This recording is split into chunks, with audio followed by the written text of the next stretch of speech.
Hello, I'm Asa and I'm a legal faculty at CLATapult. Today, I want to tell you a few interesting things about the Bharatiya Nyaya Sanhita bill, which is currently tabled and if passed, would replace the current Indian Penal Code that we have in the country. Number 1, sedition. So as we know, the Supreme Court placed sedition in abeyance last year by asking the government to look at the veracity of how sedition law is actually applied in this country and whether or not it is unconstitutional. Now, in this new Bharatiya Nyaya Sanhita bill that I would refer to as BNS bill, it has been revamped. Let's look at provision 150 of the bill, and that reads, whoever purposely or knowingly, by words either spoken or written, or by signs, or by visible representation, or by electronic communication, very interesting this term, electronic communication, or by use of financial mean or otherwise, excites or attempts to excite secession or armed rebellion or subversive activities or encourages feelings of separatist activities or endangers sovereignty or unity of integrity of India or indulges in or commits or any such act shall be punished with imprisonment for life or within imprisonment which may extend to 7 years. Now, very similarly, if we draw a parallel to the sedition law, you would look at the fact that hatred or contempt against the state or exciting dissatisfaction against the state was already present in the sedition law.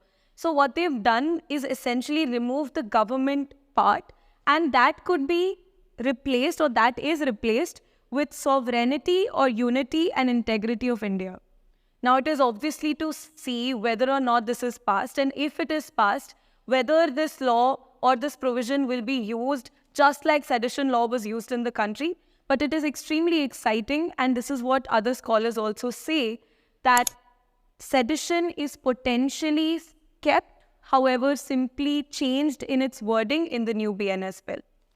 Now, number 2, mob lynching was previously never a part of the crime. However, now it is a separate criminal activity under murder. So the provision reads, it's provision 101 clause 2, and it reads, when a group of 5 or more persons acting in concert commits murder on the ground of race, caste or community, sex, place of birth, language, personal belief, or any other ground, each member of such group shall be punished with death or with imprisonment for life or imprisonment for a term which shall not be less than 7 years. So we know that now mob lynching can be criminalized under murder under provision 101 clause 2. Now, third thing that we have that we can talk about is suicide. So there was a Mental Health Act in 2017. It ensured that previously section 309 of IPC used to criminalize attempt to commit suicide. However, that, if caused due to severe stress, was decriminalized by the Mental Health Act. Now, in this current BNS bill, we look at how they have watered down that provision, which was previously section 309.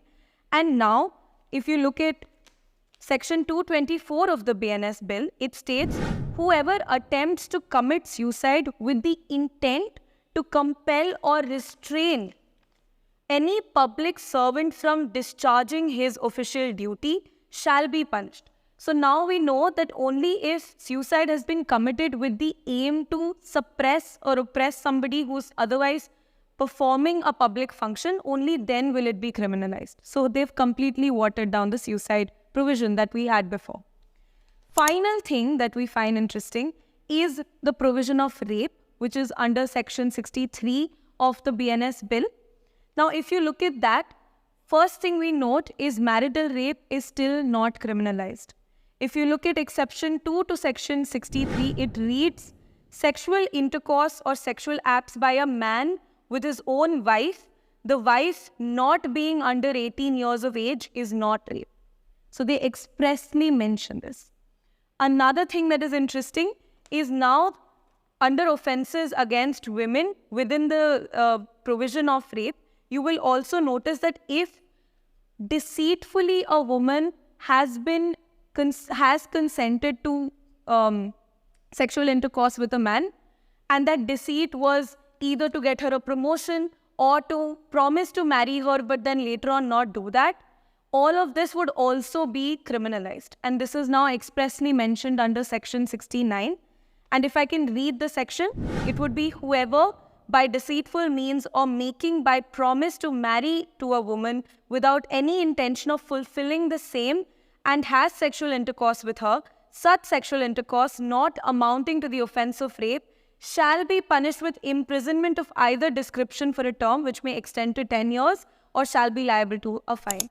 So these are the important and interesting facts about the BNS bill that set them apart from the current Indian Penal Code. Thank you.